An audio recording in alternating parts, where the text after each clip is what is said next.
અમદાવાદ શહેરમાં તાજેતરમાં જ ભારે વરસાદના કારણે નીચાણવાળા વિસ્તારોમાં પાણી ભરાવાની સમસ્યાથી વાહન ચાલકોની ગાડીઓની નંબર પ્લેટ પાણીમાં ખોવાઈ ગઈ હતી। આ મુશ્કેલી વચ્ચે અમદાવાદ શહેર ટ્રાફિક પોલીસે સરાહનીય કામગીરી સાથે સામે આવી છે અને ટ્રાફિક પોલીસે પાણીમાંથી આશરે 450 જેટલી નંબર પ્લેટો એકત્રિત કરી છે। પોલીસ દ્વારા ડેટાના આધારે વાહન માલિકોનો સંપર્ક કરવામાં આવ્યો અને અત્યાર સુધીમાં 250થી વધુ પ્લેટ સુપરત કરવામાં આવી છે, જ્યારે બાકીની પ્રક્રિયા હજુ પણ યથાવત છે। નાગરિકોને પણ જો નંબર પ્લેટ મળે તો નજીકના પોલીસ સ્ટેશનમાં જમા કરાવવા માટે અપીલ કરવામાં આવી। ગઈકાલે જ મને જાણ થઈ, મને પોલીસ ડિપાર્ટમેન્ટ દ્વારા કહ્યું કે ભાઈ તમારી નંબર પ્લેટ અહીંયા આગળ પેલેડિયમ મોલની સામે જે સનસેટ પોલીસ ચોકી છે, બધું પોલીસ ચોકી ત્યાં આગળ છે, તો જાણીને હું ખૂબ ખુશ થઈ ગયો।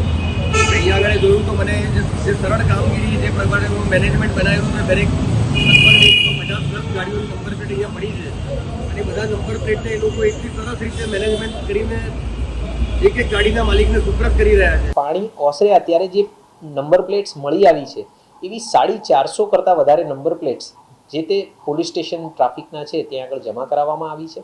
આ 450 નંબર પ્લેટ્સ જે મળી આવી એના ડેટા ચેક કરી અને જો નંબર આરટીઓ સાથે ઇન્ટિગ્રેટેડ હતા તો માલિકોનો કોન્ટેક્ટ કરવામાં આવ્યો છે અને એમને સમજ કરી અને જે તે સ્થળેથી નંબર પ્લેટ કલેક્ટ કરવા માટે કહેવામાં આવ્યું।